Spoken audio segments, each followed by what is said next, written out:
역사를 마가 시작하겠습니다. 세부들 준비합시다. 이렇게 인사하겠습니다. 세부들 준비합시다. 네, 세부들 준비합시다. 네.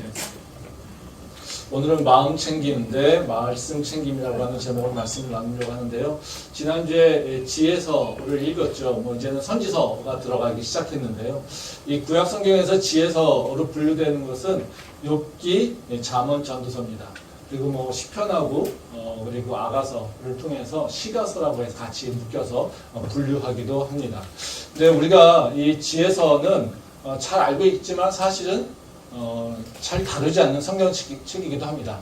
교회에서 잠언이라고 하는 또는 전도서라고 하는 것을 본문으로 사용하는 경우가 생각보다 그렇게 많지는 않다는 것이죠. 성경의 전체적인 이야기의 흐름은 크게 4가지 주제로 되어 있습니다. 창조하고 타락, 그리고 구원과 완성. 이 4가지 주제로 되어져 있습니다. 하나님이 세상을 창조하셨고 또 인간이 범죄함으로써 하나님과 관계가 깨졌고 또 그래서 버림받았기 때문에 바로 예수님께서 우리를 위해서 인간을 위해서 하늘에서 이 땅에 내려오셔서 십자가를 죽으심으로 우리에게 구원을 이루셨습니다. 그리고 성령님께서 우리를 인도하시면서 바로 하나님 예수님께서 재림하실 그때까지 우리를 온전케 지키실 뿐만 아니라 바로 그 재림 때 우리를 완성케 하신다라고 하는 그 이야기입니다. 그래서 성경의 창세기부터 요한계시록까지는 바로 이 4가지 주제에 대해서 이야기를 하고 있다는 거죠. 이 중에 우리한테 가장 중요한 일은 어찌 보면 창조와 바로 그 타락, 이 부분은 이미 이루어진 것이죠. 우리한테 일어나야 될 것이 바로 구원과 회복 또는 완성이라고 하는 부분입니다. 그래서 우리한테 가장 중요한 것이 구원의 회복을 얘기를 하고 있어요. 그러다 보니까 교회에서 얘기를 많이 하는 것이 바로 구원에 대한 얘기라는 거죠. 그래서 예수 그리스도의 복음에 대한 얘기, 바로 그 성령의 인도하심에 대한 얘기, 이런 얘기를 많이 한다라는 겁니다. 그러다 보니까 이 지혜서에 대해서는 생각보다 관심을 갖지 않을 수밖에 없다는 겁니다. 근데 이 지혜서를 관심을 갖지 않다 보니까 우리가 교회에서 갖게 되는 좀 부정적인 또는 부작용을 경험하기도 합니다. 왜냐면 우리가 교회에서 얻고자 하는 것은 바로 종교적으로 하나님께 구원받았다 이것도 있겠지만 또 우리 삶에서 어떻게 하나님의 백성을 살아가야 될지 이것에 대한 궁금증이라든가 지혜라든가 지식이 필요할 때가 있다는 거죠. 바로 우리가 세상에서 여러 가지 삶의 문제에 직면하게 되는데 그 문제를 나의 신앙으로 어떻게 해결할 수 있을까? 이것에 대한 답을 찾고자 할 때가 있다는 겁니다. 근데 이제 목사님들은 계속 은혜를 얘기하고 있고 구원을 얘기하고 있으니까 바로 우리가 의지할 것은 그냥 구원받았으니까 하나님께서 뭔가 어떻게 하시겠지라고 하는 그걸로 머물러 있는 경우가 참 많다는 겁니다. 근데 성경은 그것만 얘기하고 있지는 않습니다. 성경은 우리에게 우리가 삶의 현장에서 직면하고 있는 여러 문제에 대해서 어떻게 그 문제를 해결해야 될지 이것에 대해서 얘기를 하고 있다는 거죠. 그게 바로 지혜서입니다. 잠언과 바로 그 전도서와 바로 욥기가 바로 그 얘기를 하고 있는 것입니다. 그래서 이 지혜서의 그 책들은 우리 삶과 굉장히 밀접하게 연결되어 있습니다. 그러다 보니까 또 이해하기도 쉽지는 않습니다. 왜냐하면 그 지혜서에서 나오는 얘기가 지금 현재 우리가 이제 표면적으로 사용할 수 있는 것들이 아니라 그 밑단에 있는 바로 우리 삶의 질서라든가 이런 것들을 연결하고 있기 때문에 바로 우리가 지혜서를 본다고 해서 바로바로 깨닫지는 못한다라는 거죠. 그러다 보니까 또 지혜서를 또 멀리 하게 되는 경향도 있습니다. 하지만 우리가 삶에서 직면하고 있는 여러 가지 문제들을 해결하기 위해서 우리가 다시 한번 묵상하고 또 우리가 살펴봐야 될 것은 바로 그 잠언과 전도서와 바로 그리고 욥기라고 할 수 있다는 것이죠. 우리가 지난주에 욥기를 바라보지 않았습니까? 욥기에 있어서 그 지혜서라고 하는 이유는 그겁니다. 신앙생활을 하다 보면 내 잘못을 잘 깨닫지 못하죠. 근데 내가 잘못하고 있다라고 생각하지 못하고 있는데 내가 또 그 신앙이 뭔가 부족하다라고 생각을 못했는데 나는 그래도 열심히 믿음을 생활을 한다고 할 때 근데 그러면 우리가 기대하는 것은 바로 하나님의 축복과 형통함이라는 거죠. 근데 그런 상황 가운데서도 우리는 때로는 고난을 당하고 또 그리고 고통을 당한다는 겁니다. 즉 내가 하나님의 말씀을 잘 지키는데 나에게 오는 고난, 즉 신명기적 사관 속에서 일어나고 있는 그 생각 속에서는 바로 해결되지 못한 그 고난의 문제, 이걸 어떻게 해결해야 될 것인가라고 하는 것에 대해서 얘기하고 있는 것이 욥기라는 겁니다. 그래서 그 우리가 욥기처럼 내가 잘못을 깨달았을 때, 그 얻게 되는 고난은 너무 쉽지만 욥기처럼 내가 잘못하고 있지 않고 나는 잘하고 있다고 생각하고 있을 때, 그때 일어나게 되는 그 고난의 문제를 내가 어떻게 해결할 것인가, 이런 것이 바로 사실 우리의 삶 속에서도 직면하게 된다는 거죠. 그런 상황 가운데 우리는 어떻게 될 것인가를 깨닫게 해주는 것이 바로 욥기라는 겁니다. 그러니까 잠언서도 마찬가지고요, 지혜서도 부차도서도 마찬가지고요, 바로 욥기도 마찬가지고 우리의 삶에서 일어나고 있는 여러 일들에 대해서 얘기를 해주고 있습니다. 그렇기 때문에 우리가 구원도 알아야 되겠지만 또 지혜서를 통해서 우리가 하나님의 백성으로서 이 땅에서 어떻게 살아야 될지에 대해서 우리가 생각해 보는 것도 중요하다는 겁니다. 오늘 읽은 말씀은 이제 잠언의 그 서론 부분의 한 파트입니다. 뭐 다 여러분들 읽어서 아시겠지만 잠언은 1장부터 9장까지는 서론 부분이고요. 10장부터 끝부분까지는 바로 그 본론 부분인데요. 그러니까 1장부터 9장에서는 계속해서 솔로몬이 이야기를 합니다. 이걸 너희가 가져라. 그리고 중요시 여겨라. 이렇게 얘기합니다. 그게 뭐냐면요, 바로 너희가 이 잠언 전체를 통해서 깨달아야 할 것이 뭐냐면 지혜야, 이렇게 얘기를 하고 있어요. 그래서 잠언에서 전체적으로 흘러나오고 있는 바로 그 밑단의 그 주제들이 서론에서 이렇게 선포되고 있는 부분이 있습니다. 그래 바로 이것이 바로 1장부터 9장에서 바로 계속해서 나오고 있다는 거죠. 그리고 10장부터 뒷부분까지는 바로 그 상황에 따라서, 관계에 따라서, 뭐 부모에 대해서, 친구에 대해서, 어떤 가난한 자에 대해서, 뭐 이런 여러 가지 이슈들이 있지 않습니까? 그 이슈들에 있어서 어떻게 믿는 자들이 행동해야 될 것인가에 대해서 설명하고 있는 것이 바로 뒷부분 강론이라고 얘기할 수 있습니다. 그러면 이 서론과 강론의 그 관계는 어떤 거냐면요, 바로 그 강론 속에서 문제의 해결이 나오겠죠. 근데 그 문제 해결의 그 근간은 어디에 있냐면요, 바로 그 서론에 있다는 거죠. 그러니까 서론에서 얘기하고 있는 바로 그 주제, 가치, 이것이 바로 그 뒤에 있는 케이스에 따라서 어떻게 적용될 것인가에 대해서 설명하고 있는 것이 바로 이 잠언의 구조라고 생각하시면 됩니다. 그러니까 오늘 저희가 읽은 바로 그 4장 말씀, 그리고 또 3장도 거의 비슷합니다. 1장도 비슷하고요. 그래서 1장부터 9장까지 나오는 것에서는 바로 그 잠언서의 가장 근간에 깔려있는 바로 가르침이 무엇인지를 얘기하고 있고요. 또 그 가르침에 대해서 이제는 10장부터 어떻게 적용할 것인가에 대한 얘기를 하고 있다는 것입니다. 잠언서의 가르침은요, 되게 분명합니다. 그래서 우리가 잘 알 수 있습니다. 근데 그 중에 오늘 저희가 얘기하고 있는 것 중에는 뭐냐면요, 바로 그 잠언서에서 우리한테 너희가 형통한 삶을 살기를 원한다면, 너희가 성공하고 있는 삶을 살기를 원한다면 뭐라고 교훈하고 있냐면요, 바로 너희의 마음을 잘 챙겨라. 너희의 마음을 잘 지켜라. 이렇게 얘기하고 있다는 거죠. 말씀 한번 보도록 하겠습니다. 잠언서 4장 23절 말씀입니다. 모든 지킬 만한 것 중에 더욱 내 마음을 지키라. 생명의 근원이 이에서 남이니라. 이 말씀을 보면 모든 지켜야 할 것 중에 마음을 지키는 것이 가장 중요하다고 얘기를 하고 있습니다. 그래서 너희가 실천해야 될 것은 다른 것이 아니라 말씀을 지키는 거라는 거죠. 이 말씀은 정말 쉽죠. 그리고 너무 클리어하게 우리한테 오지 않습니까? 내 마음을 지키는 것, 내 마음이 흔들리지 않을까, 내 마음을 뺏기지 않는 것, 너무 좋잖아요. 근데 이 말씀을 이제 딱 받아들였을 때 이해는 잘 되지만 내가 진짜 마음을 지키려고 하는 그 실천에 대해서 고민할 때 되면 이 말씀이 참 어렵습니다. 마음을 지키라는 거? 뭘 하라는 거지? 어떻게 해야지 마음을 지키는 걸까요?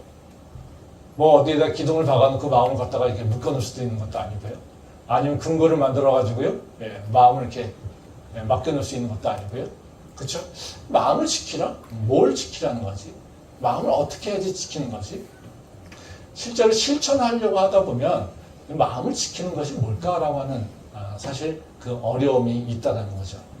그래서 오늘 제가 나누려고 하는 말씀은 다른 것이 아니라요, 마음을 지키려고 한다는 그 개념에 대해서 좀 생각을 해보려고 합니다. 좀 더 구체적으로 얘기하고 싶은 건요, 마음을 지키려고 하는 것이 무엇인지, 무엇이 마음을 지키는 것인지, 그리고 마음을 지키기 위해서는 우리가 무엇을 해야 될지, 그리고 마음을 지킬 때 우리의 삶에는 어떤 변화가 일어날지, 이 세 가지 이슈에 대해서 이제 생각을 좀 해보려고 합니다. 첫 번째로 이제 마음을 지킨다는 건 뭘까라고 하는 겁니다. 다른 것이 아니라요. 바로 성경에서 얘기하고 있는, 바로 이 잠언서에서 얘기하고 있는 마음을 지키는 것은 우리 마음에 하나님을 경외하는 마음을 품는 겁니다. 그러니까 내 마음 속에 항상 하나님을 경외하는 마음을 갖고 있는 거예요. 그래서 하나님을 경외하는 것을 잃어버리는 일이 없게 하는 거예요. 그래서 내가 무엇을 생각하고 무엇을 의사결정을 할 때 항상 어디를 중심으로 하냐면요. 하나님을 경외하는 마음을 가지고 그 마음의 상태를 결정하는 거예요. 그게 마음을 지키는 거라는 거죠. 말씀 보도록 하겠습니다. 잠언 4장 4절부터 6절 말씀입니다. 아버지가 내게 가르쳐 이르기를 내 말을 내 마음에 두라. 내 명령을 지키라. 그리하면 살리라. 지혜를 얻으며 명철을 얻으라. 내 입의 말을 잊지 말며 어기지 말라. 지혜를 버리지 말라. 그가 너를 보호하리라. 그를 사랑하라. 그가 너를 지키리라. 이 말씀은 이제 잠언의 서론에서 계속해서 반복적으로 나오는 내용인데요. 이 솔로몬이 이제 자녀들에게 야, 이 말만은 꼭 기억해. 이 얘기를 계속하고 있습니다. 야, 아들들아, 이 말을 꼭 기억하고 이 말을 꼭 지켜 행해라. 이렇게 얘기를 하고 있어요. 근데 그 교훈은 뭐냐면요. 솔로몬이 강조하고 있는 교훈은 뭐냐면 지혜를 얻고 명철을 얻어야 한다. 이겁니다. 거기에 보면 그는 일에 나오잖아요. 근데 그는은 사실 뭡니까? 사람이 아니라 지혜를 얘기하고 있죠. 그러니까 솔로몬에서 계속 얘기하고 있는 것은 계속 그라고 하는 대명사가 나오지만 그거는 사람이 아니라 지혜예요. 지혜가 너를 지킬 것이고 지혜가 너를 영화롭게 할 것이고 지혜가 너를 안전케 할 것이다. 뭐 이렇게 얘기를 하고 있는 거예요. 근데 여기서 보면 그 솔로몬 얘기하는 건 너 마음 가운데 지혜를 품고 있어 이거예요. 근데 그럼 지혜가 뭐냐는 거죠. 지혜가 뭐냐? 이 지혜라고 관련되어 있는 얘기는 뭐 여러 가지가 있을 수 있죠. 성경에 보면 지혜랑 항상 많이 그 연관돼서 나오는 단어들이 두 개가 더 있죠. 항상 지식과 지혜와 명철. 그래서 세 개가 다 나오는 경우는 많지 않은데 뭐 지혜와 지식과 지혜가 나올 때도 있고요. 지혜와 명철이 나올 때도 있고요. 사실 이거는 그냥 하나로 동의어로 써도 제가 보기엔 무방할 것 같아요. 근데 우리가 좀 궁금하잖아요. 그러면 똑같은 단어인데 왜 반복할까? 근데 조금 차이를 그냥 살펴서 본다라면 지식이라고 하는 것은 영어로 해석하면 knowledge입니다. 그러니까 knowledge라고 하는 건 뭐에 대한 아는 거죠. 즉 이미 규명된 사항들. 이것들을 내가 아는 거예요. 그러니까 교과서에서 배우는 것들이나 이런 것들을 얘기하는 거겠죠. 그러니까 이미 세상에서 검증된 것들, 이런 것들을 내가 아는 것을 바로 지식이라고 할 수 있겠죠. 지혜는 뭘까요? 이 지식들을 적용하는 겁니다. 그래서 이건 문제 해결 능력이라고 볼 수 있어요. 그러니까 문제 해결이라고 하는 거는 내가 갖고 있는 지식을 가지고 내가 삶에서 각 직면한 문제들을 적용하는 거잖아요. 그렇죠? 그래서 이거는 바로 그 지혜라고 하는 건, 지혜롭다라고 하는 것은 내가 문제를 어떻게 해결할까라고 하는 것에 대한 문제를 그 능력을 얘기하고 있는 거예요. 명철이라고 하는 건 뭐냐면요. 명철은 영어로 얘기한다면 understand입니다. 이거는 understand라고 하는 거는 관계를 파악하는 거죠. 그래서 문제와 문제가 서로 연결되어 있지 않습니까? 그리고 문제와 문제가 바로 지식과 연결되어 있죠. 그래서 관계를 깨닫게 되는 거예요. 그러니까 그 명철이라고 하는 것은 이렇게 밝히는 겁니다. 밝히기 위해서 드러나게 하는 것을 얘기를 하고 있어요. 그래서 밝혀서 드러낸다는 건 뭐냐면요. 그냥 밑에서 우리가 겉에 드러나 있는 것만 보는 것이 아니라 밑에 깔려있는 여러 가지 관계성이 있는 거잖아요. 그 관계성을 드러내거나, 그래서 그 관계성을 보고서 내가 이제 그 관계를 적용하게 되는 거죠. 신앙적으로 보면 그런 겁니다. 문제와 문제를 다 통치하는 분이 누구겠습니까? 하나님이죠. 그래서 나의 삶의 문제와 하나님과의 연결고리를 찾아낼 수 있는 게 명철이에요. 그래서 그 내 삶에서 여러 가지 그 문제들이 뭐라고 합니까? 이렇게 넝쿨처럼 막 연결돼 있잖아요. 근데 그것이 우리는 하나만 보면 잘 모르잖아요. 근데 그것이 이제 그 하나님이 내 삶에서 역사하시는 것을 이렇게 보다 보면 이것과 이것이 다 연결되어서 하나님께서 뭔가 이루어지는 걸 보시죠. 그래서 우리가 성경에서 뭐예요? 합력하여 선을 이루어가는 과정들. 이거를 깨닫게 되는 것은 바로 하나님께서 우리에게 명철을 주실 때 우리는 그것을 보게 된다는 거죠. 그래서 바로 그것이 바로 이제 명철이라는 겁니다. 그러면 이게 지혜와 지식, 명철, 이런 것들의 근본은 다 어디에 들어가 있냐면요. 바로 하나님을 경외하는 것에 있더라는 거예요. 말씀 한번 보겠습니다. 잠언 1장 7절 말씀입니다. 여호와를 경외하는 것이 지식의 근본이거늘 미련한 자는 지혜와 훈계를 멸시하느니라. 예. 그 다음에 전도서 12장 13절 말씀 보겠습니다. 이래 결국을 다 들었으니 하나님을 경외하고 그의 명령들을 지킬지어다. 이것이 모든 사람의 본분이니라. 예, 한 절 보겠습니다. 욥기 1장 8절입니다. 여호와께서 사탄에게 이르시되 내가 내 종 욥을 주의하여 보았느냐. 그와 같이 온전하고 정직하여 하나님을 경외하며 악에서 떠난 자는 세상에 없느니라. 예. 이 지혜서의 세 권에 있어서 중요하게 특성을 보여주는 말씀들입니다. 그러니까 잠언 1장 7절 말씀에서 잠언이 뭘 얘기하고 있는지를 보여주고 있는 게 바로 이 말씀이죠. 시작이. 여호와를 경외하는 것이 지식의 근본이거늘 미련한 자는 지혜와 훈계를 멸시하느니라. 즉 하나님을 경외하는 것이 뭐의 근본입니까? 지식. 즉 너가 가장 알아야 될 것은 뭐냐면 여호와를 경외해야 된다는 거야. 거기서부터 너의 인생은 새롭게 시작돼. 이겁니다.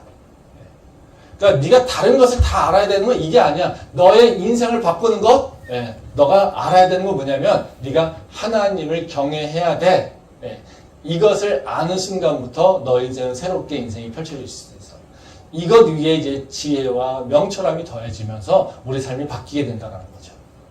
전도서의 마지막 부분이죠. 그건 뭐라고 합니까? 일의 결국을 다 들었으니 하나님을 경외하고 그의 명령들을 지킬지어다. 이제 마지막 이 결론이거든요. 전도서의 결론.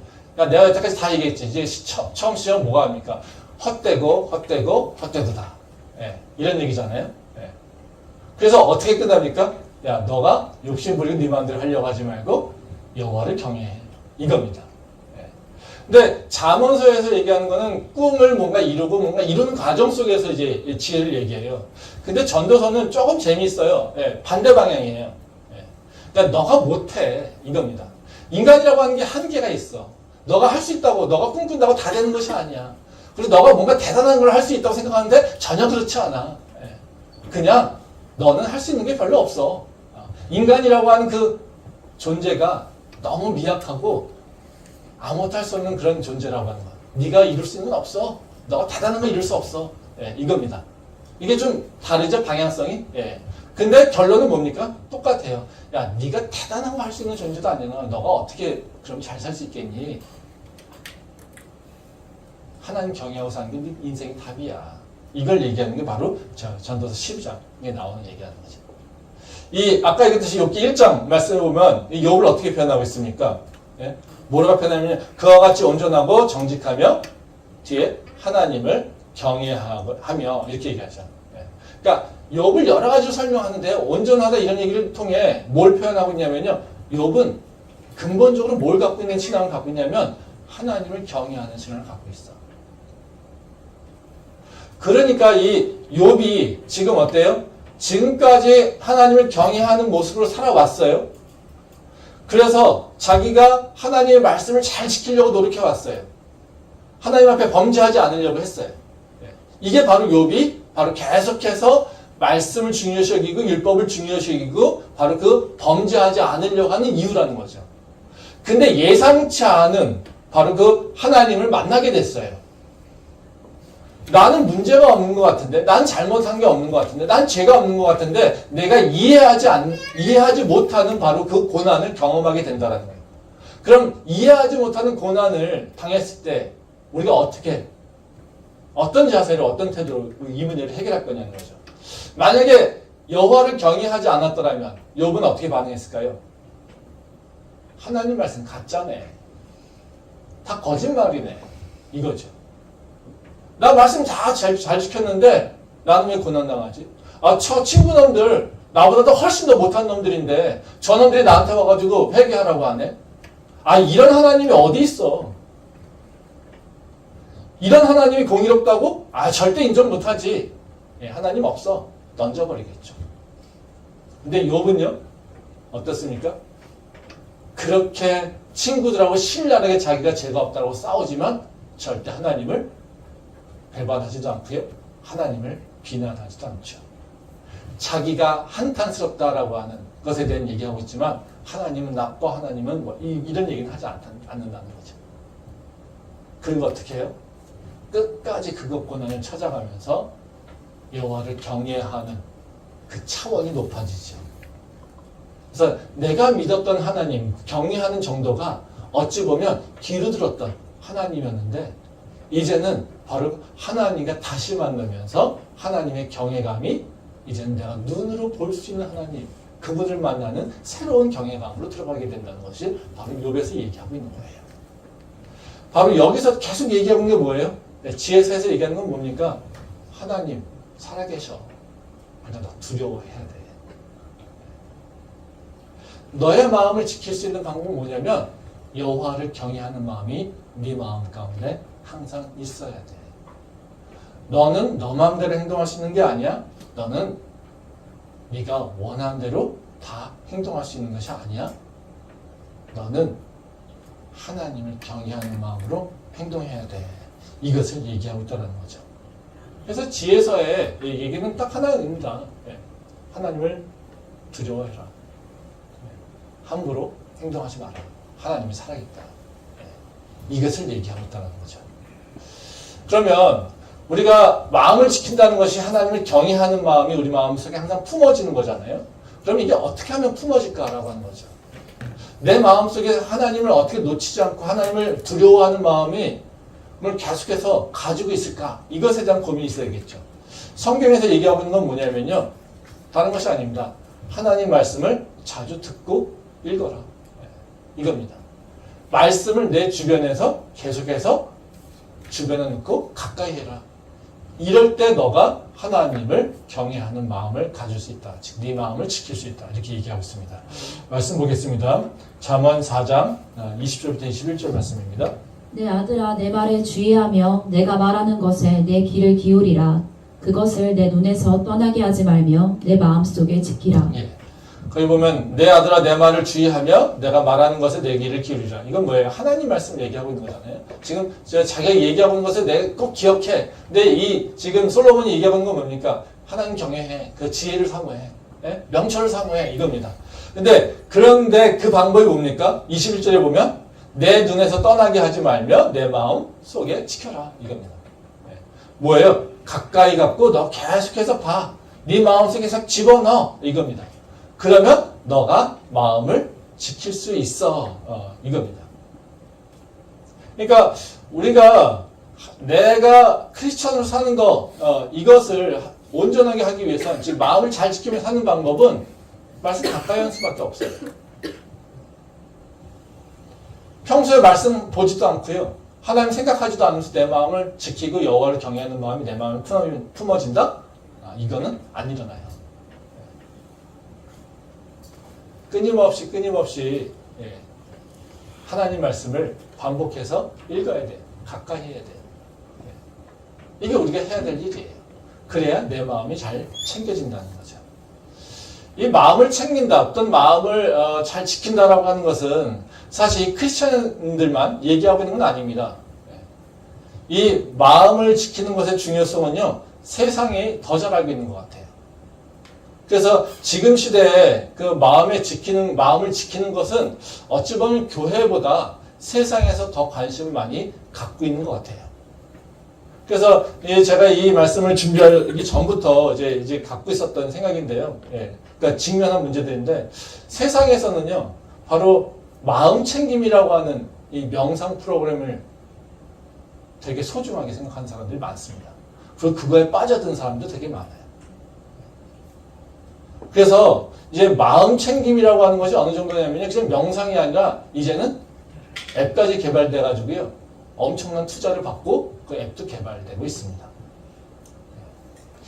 이제는 이제 마음 챙김 또는 명상이라고 하는 것이요, 그냥 단순하게 뭔가 이렇게 마음을 위로하고 이런 정도가 아니라요, 산업으로 돼버렸어요. 완전 산업화됐습니다. 그렇다는 건 무슨 얘기입니까? 그것을 소중히 여기고 그걸 하려고 하는 사람들이 되게 많아진다는 거죠. 교회에서 우리가 마음을 잘 지켜야 돼 이런 생각합니까? 아니요. 내 마음을 잘 전동해야지 이런 생각합니까? 아니. 교회는 잘 안 해요. 왜? 근데 세상에서는요, 내 마음을 잘 지켜야지 이러고서 돈을 내고 앱을 사고요, 월급 페이를 하고요, 많은 비용을 들여서요, 학원도 가고요. 그런다는 거죠. 교회는요? 그런 거 안 해요. 하나님이 다 해주겠지. 그리고 내 마음대로 살아요. 그게 교회죠. 네. 네, 이 마음 챙김 명상이라고 하는 게 이제 산업화되게 된 이유는 구글의 엔지니어들, 특히 IT 그 기술자들, 엔지니어들이 이것에 대한 관심을 많이 갖게 되면서 그렇습니다. 그래서 이 마음 챙김이라고 하는 것이 책도 보면 그 Search Your Mind라고 하는 책도 있는데요. 그러니까 구글에 있는 차드 멍탄이라고 하는 엔지니어가 있답니다. 이제 그 사람이 이제 그 구글에서 사람들 직원들의 복지나 또 인사 관리를 잘하기 위해서는 명상을 시켜야 된다. 그래가지고 구글에다가 프로그램을 만들었어요. Search Your Mind. 그러니까 너의 그 마음을 검색해라. 너의 내면을 검색해라. 뭐 이런 게 그래서 Search Your Inside 이걸로 해서 그 프로그램을 명상 프로그램을 짰습니다. 근데 이게 인기가 되게 좋았대요. 그리고 되게 성공적이었고, 그리고 그것에 대해서 후기도 많이 좋았다고 얘기합니다. 그래서 이제 차드 몽탄이라고 하는 사람이 책도 너의 내면을 검색하라라고 하는 책도 이제 발간하게 되고 이것이 애플리케이션까지 개발이 되게 된다는 거죠. 그러면서 굉장히 그 유행이 크게 된 거죠. 세상에서 이 마음 챙김 명상이 유행하게 된 이유는 그냥 이 사람이 잘나서가 아니라 아마 세상 사람들이 이것에 대한 욕구가 있었겠죠. 특히 아마도 이 IT 벤처들 하는 사람들이 하는 거는 아마도 이 사람들이 얼마나 스트레스를 많이 받았겠습니까? 세상이 빨리 바뀌는데 자기도 따라가야 되고.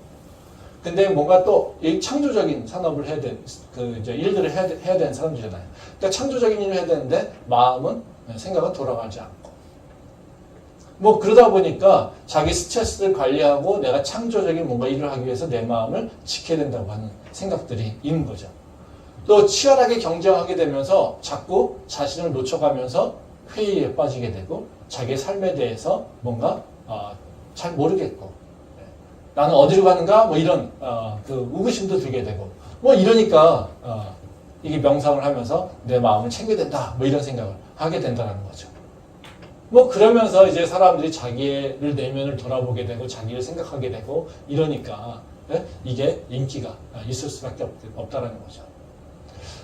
이들이 살고 있는 세상은 우리가 살고 있는 세상도 똑같습니다.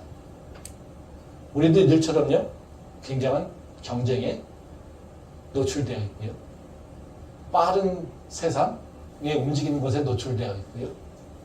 또 우리도 세상의 여러 가지 힘에 의해서 이끌려 다니면서 내가 지금 어디로 가고 있지? 라고 하는 생각으로 우리 자신을 한탄하는 경우도 있죠. 그래서 크리스찬들도 이 명상이라고 하는 것에 유혹을 받고 있기도 합니다. 그래서 제 주변에도요, 이 크리스찬들이 이 마음 챙김 명상을 해도 되는가? 근데 하면서 그것은 얘기하지 않는 분들도 꽤 있어요. 괜히 목사님들이 이렇게 명상에 대해서 긍정적으로 얘기를 안 하니까 그냥 나 혼자서 이거는 그냥 과학이고 내 마음을 위로하는 거고 이런 걸로 생각해 하고 그냥 숨어서 쉬쉬하면서 하는 경우가 있다는 거죠. 그리고 실제로 이 차드 몽탄이라고 하는 사람이 이 프로그램을 개발하면서요 이 심리학자라든가 정신의학자들 데려다 놓고 같이 막 연구하면서 했어요. 그래서 이걸 과학이라고 생각하는 거예요. 그래서 명상은 과학이다 이렇게 주장하고 있습니다. 맞을까요? 아니. 명상이 어떻게 과학이겠습니까? 그건 과학은 아니고요. 종교적 행위죠. 마음 챙김이라고 하는 그 단어, 이 단어는요, 그러니까 팔리어에서 사띠라고 하는 단어입니다. 사띠라고 하는 단어는 뭐냐면요, 그 순간순간 알아차리다. 그러니까 내 삶의 순간순간을 내가 레코나이즈 하는 거예요. 이거는 무슨 행위냐면요, 영적 행위예요. 그러니까 내가 육체에 갇혀 있는 것이 아니라요, 내가 육체를 벗어나서, 또는 벗어난다는 표현은 좀 어렵겠지만, 육체의 그 범위를 지나가서 내가 나의 본질 속에서 내 삶을 돌아보는 거예요. 그래서 내가 깨닫지 못하는 것들을 깨닫는 거예요. 사실 이게 기도와 되게 비슷합니다. 우리가 성령의 교감을 할 때, 기도할 때도 이런 비슷한 현상이 일어나요. 깨달음, 레코나이즈 현상이 일어난다는 거죠. 나의 삶을 다시 보게 되고요. 내가 못 이루던 것들을 깨닫게 되고요. 그래서 이것은요, 바로 이 과학에 대한 얘기가 아니라 우리 인간의 본질적인 바로 그 영적 행위가 똑같습니다. 그래서 어떤 분들은요, 이거 기도한 것 같아. 이렇게 생각하시는 분도 있어요. 그래서, 뭐 그냥 나는 이게 기도만 하는 거지, 뭐 명상하는 게 아니야. 이러면서 이 방법을 쓰시는 방법들도 있어요. 근데 그래서 나오는 기도가 관상기도라고 하는 것이 있습니다. 그래서 한때 한국 교회에서 관상기도라고 하는 얘기가 되게 많았죠. 관상기도는 이 바로 지금 명상하고 기도하고 섞여 있는 부분이에요. 그래서 이 관상기도나 이 명상은 뭐에 관심을 갖고 있냐면요. 내 육체의 변화에 관심이 있어요. 내 숨에, 내 호흡에, 내 단전에, 내 마음에. 이거 나쁘지는 않아요. 근데 거기에 매몰되어 있으면 문제가 되는 거예요. 그래서 이 명상이라고 하는 것은 겉으로 보기에는요, 비슷하지만요, 바로 그 본질들, 즉, 그 목적과 방향성은 사실 기도와는 다릅니다. 제가 이거를 준비하면서 이제 차드 멍턴이 쓴, Search Your Inside라고 하는 그 책, 이게 뭐 다 읽지 못했습니다. 이걸 보면서 제목만, 목차만 봤어요. 목차가 9개더라고요. 거기에 뭐라고 나와 있냐면, 첫 번째가 당신의 감정을 관리하라. 두 번째가요, 숨쉬기에 목숨을 걸어라. 그 다음에 세 번째가 일상이 학교다, 마음이 스승이다. 그리고 저절로 자신감이 눈 뜨는 순간. 그 다음에 다섯 번째가 내 감정, 내 마음대로. 그리고 여섯 번째가 내 안에 심지에 불을 붙여라. 그 다음에 일곱 번째가 공감과 브레인 탱고. 그 다음에 여덟 번째가 일과 인간관계 두 마리 토끼를 잡으려면. 그리고 아홉 번째가요, 전 세계의 평화가 깃들길 바라며. 이 목차의 흐름을 보게 되면요, 무엇 하는 건지 다 알 수 있어요. 이 앞쪽에서 보게 되면 무슨 얘기냐면요, 숨쉬게 목숨 걸라까지는 뭐냐면 내 육체를 컨트롤하는 거예요. 내 감정을 컨트롤하는 거예요. 사실 우리가 영적인 단계로 들어가려고 할 때 우리가 먼저 통과해야 되는 것이 육과 혼이거든요. 그러니까 육과 혼의 표현은 뭐냐면요, 우리의 육체의 변화와 그리고 우리의 감정의 변화를 얘기합니다. 그러다 보니까 어떻게 해요? 이 사람들도 바로 영적 안으로 행위를 들어가려고 하다 보니까 뭘 하고 있습니까? 감정 관리하고 내 육체를 관리하고 있는 거예요. 그리고 여기서 끝나는 것이 아니라 내 환경하고 연결되어 있죠? 거기 보면 뭐라고 합니까? 일상의 학교다. 마음이 스승이다.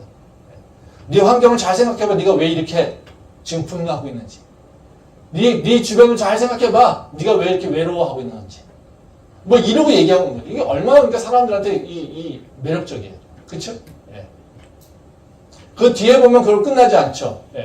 그러면 나한테만 집념하라고 하면 이게 사람들이 어떻게 해요? 만족하지 못해요. 마지막에 뭐라고 합니까? 전 세계의 평화가 깃들길. 야, 너는 어떤 존재냐면 아주 숭고한 가치를 향해서 나가는 존재야. 이렇게 얘기를 하고 있어요. 이걸 보게 되면 겉모습은 기도랑 비슷해요. 육체를 넘어서 영으로 들어가려고 하는 것. 그래서 영적인 내 마음을 찾아보려고 하는 것들. 이건 비슷합니다. 근데 방향성은 어떻게 됐습니까? 내가 충만해지는 거예요. 나의 감정을 발산시키려고 하는 거예요. 그래서 이걸 마음 책임이라고 하는 단어를 영어로 쓰면요, mindfulness입니다. 그래서 여러분들 이렇게 지나가다 보면요, 아마 그런 광고 붙은 데도 있어요. mindfulness라고 해서 되게 비쌉니다, 학원. 내가 나를 채우는 방법을 찾고 있는 거예요. 나의 감각을, 나의 감정을, 내 의를 채우는 것. 이것이 바로 명상이라는 거죠. 기도는 어떻습니까? 묵상하는 건 어떻습니까? 비슷한 모습이지만 다릅니다. 이 묵상은 히브리어로 이제 하기온이라고 하는 단어로 이제 사용되는데요. 그 영어로 얘기하면 meditate 똑같습니다. 지금 명상하는 것과 똑같은 단어로 사용이 됩니다. 근데 이 외향적으로는 같지만요. 예, 이 본질적으로 묵상은 달라요. 예. 말씀 보겠습니다. 시편 1장 2절 말씀입니다. 오직 여호와의 율법을 즐거워하여 그의 율법을 주야로 묵상하는도다. 예. 시편 19장 14절 말씀 한 번 더 보겠습니다. 나의 반석이시오 나의 구속자이신 여호와여 내 입의 말과 마음의 묵상이 주님 앞에 연락되기를 원하나이다. 예. 이 시편을 보면 이 묵상이라고 하는 단어가 되게 자주 사용되거든요. 근데 이 묵상이라는 단어를 나올 때, 예? 이 단어가 나올 때 항상 이 단어는 개인적 차원에서 머무르지 않아요. 여기 보면 시편 1장 2절 말씀에 보면 오직 여호와의 율법을 즐거워하며 그의 율법을 주야로 묵상하는도다. 여기 보면 뭐가 나옵니까? 하나님의 말씀을 내가 깊이 생각해 이거죠. 그렇죠? 이 하나님의 말씀을 깊이 생각하는 뭐예요? 하나님과 관계 속에서 이루어지고 있다는 거예요. 또 이 19장 14절 말씀에 보면 나의 반석이시오 나의 구속자이신 여호와여 내 입의 말과 마음의 묵상이 주님 앞에 연락되기를 원합니다. 즉 다시 말하면 내가 지금 깊이 생각하고 있는 생각들이 내 안에서 끝나서 열매 맺는 것이 아니라 내가 주님을 통해서 그것이 이루어지기를 원하고요. 주님께서 그 뜻을 듣기를 원하고요. 그 나의 묵상을 하나님께서 듣고서 응답하시기를 원합니다. 이 얘기라는 거죠. 그래서 묵상이라고 하는 것은 깊이 생각하다라고 하는 것도 있지만요. 되게 작은 소리를 얘기하다 아주 작은 소리 뭐 이런 것도 의미를 가지고 있습니다. 그래서 이걸 묵상이라고 하는 것을 성경에서 쓰는 건 뭐냐면요. 그냥 나 혼자 깊이 생각해라고 하는 것이 아니라요. 하나님과 관계 속에서 하나님에게 더 한 걸음씩 나가려고 하는 바로 그 고민 그리고 생각 그리고 그것에 대한 갈망을 표현하는 것이 바로 묵상이라는 거죠. 그래서 묵상이라고 하는 건요. 바로 뭐랑 하는 어떤 특성이냐면요. 바로 하나님과의 교제 가운데에서 이루어지고 있다는 겁니다. 이 교제 가운데는요. 앞쪽에서 얘기하고 있는 바로 이 지금 마인드풀니스라고 하는 그 마음 챙김에서 얘기하는 앞쪽 거는 그대로 다 이루어집니다. 사실은요. 말씀을 보게 되면 다 그런 부분들이 일어나요. 네. 근데 그 영적인 행동이기 때문에 그렇습니다. 네. 근데 그 뒷부분 가서는요. 이렇게 방향이 달라요. 바로 세상에서는요. 자기의 욕구를 채우는 거고요. 자기의 감정을 잘 다스리고 만족시키는 거고요. 근데 우리는 그것이 아니라 나의 감정이 나의 욕구와 나의 모습이나 나의 환경 모두가 다 어떻게 해요? 하나님 안에서 이루어지는 것을 얘기하고 있어요. 말씀 한번 더 보겠습니다. 요한복음 8장 6절부터 7절 말씀입니다. 그들이 이렇게 말하면 고발할 조건을 얻고자 하여 예수를 시험함이러라. 예수께서 몸을 굽히사 손가락으로 땅에 쓰시니 그들이 묻기를 맞이 아니하는지라. 이에 일어나 이르시되 너희 중에 죄 없는 자가 먼저 돌로 치라 하시고. 이 말씀 다 아시죠? 이 말씀은 이제 바리새인들이 예수님을 비난하려고 가늠하다 잡힌 여인을 데리고 왔습니다. 그리고 이 여인이 가늠하다 잡혔습니다. 어떡할까요, 예수님? 네, 그때는 예수님이 그 얘기를 들으시고 어떻게 해요? 딱 앉으셔서 바닥에다 뭘 딱 쓰시고 일어나셔서 하십니다. 말씀하십니다. 죄 없는 자가 돌로 쳐라. 그 얘기를 듣고서 어떻게 해요? 유대인들이 하나 둘씩 다 돌아갑니다. 그리고 아무도 남지 않는다는 거죠. 예수님이 하신 말씀은 뭐냐면요. 마음을 빼앗긴 유대인들을 다시 마음을 챙기게끔 한 거예요. 지금 가늠한 여인을 딱 보고서 유대인들은 뭐예요? 네. 율법만 생각하고 있죠. 저 나쁜 놈이야. 저 죽여야 돼. 네. 자기 모습은 보지 않고요. 죽여도 합당해. 이겁니다. 자기들은 엄청 의로운 존재들이죠. 그렇죠? 분명히 하나님 말씀을 지킨다고 하나님 율법대로 쳐 죽여야 된다고 하는데 그들 마음속에 하나님이 있습니까? 여호와를 경외하는 마음이 있습니까? 없죠. 지금 예수님이 뭘 이 사람들한테 일으킨 거예요? 너가 하나님 말씀 얘기하고 있지? 너 하나님 기억하고 있니? 하나님은 너를 보고 어떻게 얘기하실까? 너가 저를 정죄하고 있는데 너의 모습은 어떤 모습이니? 이걸 보라는 겁니다. 이게 뭐 하는 거예요? 명상의 앞쪽 부분에 해당되는 거잖아요. 그쵸? 내 모습을 다시 돌아보고 내가 어떤 상태인지 내 감정이 어떤 상태인지 내가 왜 분노하는지 나는 이 분노에 대해서 어떻게 대응하고 있는 것인지. 이걸 다시 보내는 거예요. 그리고 어떻게 해요? 네가 스스로 판단하지 말고 하나님은 너를 어떻게 보실까? 다시 돌아봐 이겁니다. 이거를 깨우쳐준 얘기가 죄 없는 자는 돌로 쳐. 너의 죄가 없다라면 돌로 쳐도 좋아. 이렇게 얘기한 거예요.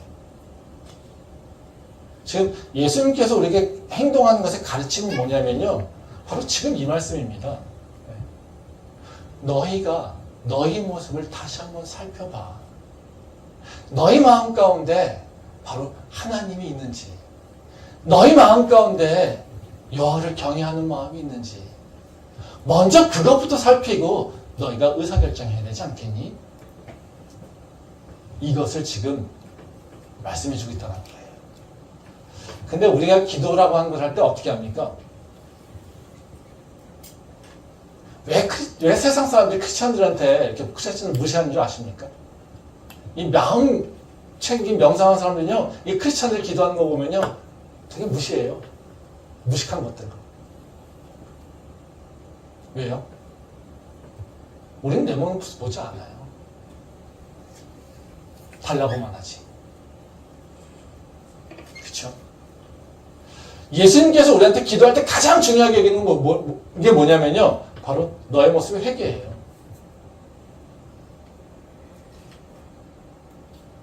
우리가 어떤 죄를 짓고 있는지, 어떤 모습인지 하나님께서는 우리가 기도할 때 그 모습을 보기를 원한다는 거예요.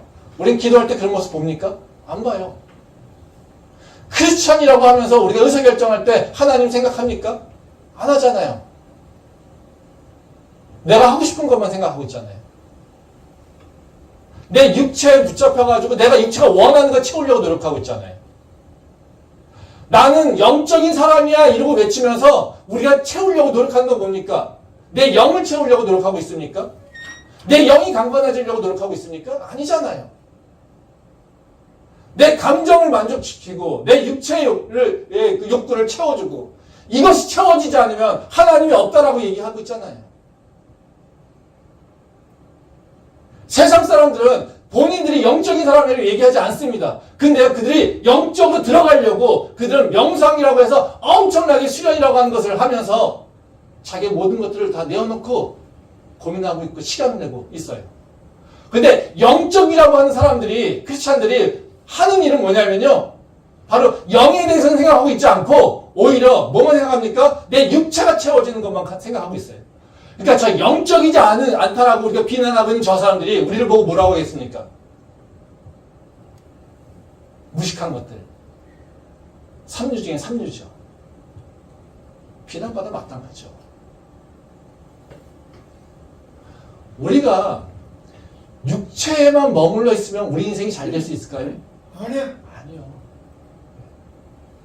육체에만 머물르면요, 세상에 잡비와 똑같은 역할을 할 수밖에 없습니다. 전혀 창조적인 일을 할 수 없고요. 전혀 새로운 꿈을 꿀 수도 없고요. 전혀 우리는 내 모습에서 벗어날 수가 없어요. 그래서 성경에서는 계속 뭐라고 합니까? 여호와의 영이 너에게 임하면 너에게 새로운 일이 일어나는 거 아닙니까? 새로운 꿈을 꾼다는 거 아닙니까? 하나님께서는 우리한테 계속해서 너희에게 새 영이 임하면 이것을 얘기하고 있는데요. 우린요, 하나님 됐고요. 내 육체, 나 지금 힘들어요. 나 가난해요. 나 지금 외로워요. 나 하고 싶은 일 많아요. 왜 나는 이렇게 힘들어요? 맨날 육체적인 것만 얘기하고 있으니까요. 어때요? 세상 사람들한테 짓밟히는 거예요. 우리가 해야 될 일은요, 다른 것이 아닙니다. 하나님의 말씀을 우리 가운데 다시 회복시키고 내 마음속에 하나님을 경외하는 마음이 회복돼야 돼요. 그래야 우리가 새로운 인생을 갈 수 있다는 거죠. 마지막으로 우리가 내 마음을 지키게 되면 어떤 일이 일어날까요? 내 삶이 바뀌게 됩니다. 나에게 새 생명이 일어나는 거고요. 내 건강과 내 삶의 형통함을 맛보게 됩니다. 말씀 보도록 하겠습니다. 잠언서 4장 20절부터 22절 말씀입니다. 내 아들아 내 말에 주의하며 내가 말하는 것에 내 귀를 기울이라. 그것을 내 눈에서 떠나게 하지 말며 내 마음속에 지키라. 그것은 얻는 자에게 생명이 되며 그의 온 육체의 건강이 됨이니라. 이 말씀 이제 솔로몬이 하나님을 경외하는 것을 기억할 때 어떤 삶의 결과가 일어난지를 설명하고 있죠. 이제 하나님의 말씀을 마음에 얻는 자는 어떤 일이 일어나냐면요, 생명을 얻게 되고요, 또한 육체의 건강을 경험하게 된다는 겁니다. 이게 바로 솔로몬이 얘기하고 있는 거예요. 그래서 우리 안에 바로 하나님의 말씀을 붙잡고 있을 때 우리는 어떻게 돼요? 내 마음만 붙잡는 것이 아니라 내 육체가 흔들리지 않게 되는 거고요. 그 육체에 이끌려서 생각하고 행동하는 것이 아니라요, 바로 내 안에 영에 따라서 행동하고, 생각하고 행동하게 된다는 거예요. 그래서 내가 내 안에 있는 영, 바로 내가 예수 그리스도를 믿는다고 고백하지 않습니까? 그러면 내가 예수를 고백한다라고 하면 우리 안에 하나님 약속하신 대로 성령께서 내 안에 내주하고 있지 않습니까? 그러면 내가 바로 육체를 넘어서 내 안에 있는 성령님과 같이 교통하고 내가 성령님의 말씀을 귀 기울일 때 우리에게 어떤 일이 일어났습니까? 하나님의 바로 그 능력이 드러나게 되는 거예요. 바로 성령이 우리를 새롭게 하듯이 우리의 생명을 새롭게 하고요, 우리의 육체를 새롭게 하고요, 우리의 생각을 새롭게 하고요, 우리의 삶을 변화시키는 것이 바로 성령께서 행하시는 일이라는 거죠. 하나님의 말씀으로 우리 마음이 영적으로 다시 회복될 때 일어나는 일이라는 거예요. 우리가 우리 삶을 돌아보면요, 우리가 언제 우리 삶이 이렇게 꼬이고 복잡해지는지 우리는 대강 알 수 있지 않습니까? 심령적 상황만이 아니어도요, 우리는 대단한 고난과 고통만이 아니어도요, 한번 여러분 인생을 돌아보십시오. 언제 인생이 꼬였나? 언제 이렇게 인생이 복잡하게 말려있는지. 그때 나는 내 안에 성령님을 따라갔는지 아니면 내 육체의 욕구를 따라갔는지, 그것만 봐도 우리는 알 수가 있습니다. 아멘. 우리 인생이 꼬이는 경우는요, 대부분 경우 다 어때요? 내 육체를 따라가는 경우. 그거는 하나님과 멀리 가는 거니까요. 성령을 따라갈 때 우리는 하나님과 더 가까워지는 거고요, 그 삶을 통해서 하나님에게 더 한 걸음 한 걸음씩 나가게 된다는 거예요. 근데 육체를 따라가게 되면 어떻게 해요? 계속해서 거꾸로 가게 되는 모습. 그리고 그 육체를 따라갈 때는요, 지혜라고 하는 게 있습니까? 없어요. 지혜라고 하는 것이 나타나지 않습니다. 육체가 어떻게 지혜를 나타내고 명철을 품을 수 있습니까? 그건 될 수가 없는 거라는 거죠. 그래서 우리가 해야 될 일은 다른 것이 아닙니다. 내 마음 가운데 하나님의 영으로 가득할 수 있도록 하나님에 대한 경외감을 갖고 사는 겁니다. 지금 시대는요, 다 나를 찾고 싶어 해요. 나를 채우고 싶어 해요. 한번 생각해 보십시오. 내가 나를 채울 수 있을까요? 없어요. 절대 없어요. 명상하는 사람들도요, 내가 나를 채울 수 없잖아요. 그러니까 세계 평화를 얘기하고 있잖아요. 근데 우리는요, 세계 평화를 외치지 않아도요, 우리를 채울 수 있어요. 하나님으로. 하나님은요, 세계 평화보다 더 지고한 가치를 우리한테 가르쳐 주십니다. 하나님은요, 우리가 절대 상상할 수 없는 그 사랑을 실천하게 하십니다. 아멘. 하나님은요, 우리가 절대 꿈꾸지 못한 일들을 꿈꾸게 하십니다. 그리고 그것을 향해 도전할 수 있도록 새 힘을 주십니다. 내가 나를 채워서는요, 절대 나의 삶을 바꿀 수 없어요. 근데 내 안에 하나님이 채워질 때, 그리고 하나님을 경외하는 마음이 가득할 때 나는 바뀐다는 거죠. 그래서 우리가 이 마음밭에서 이제는 싸움을 뭘 해야 될지 한번 다시 한번 기억했으면 좋겠고요. 그래서 세상 사람들보다 더 마음을 소중히 여기고 그 마음 가운데 하나님을 향한 그 생각과 그리고 하나님을 사모하는 갈망하는 마음들이 더 가득할 수 있기를 소망합니다. 기도하겠습니다.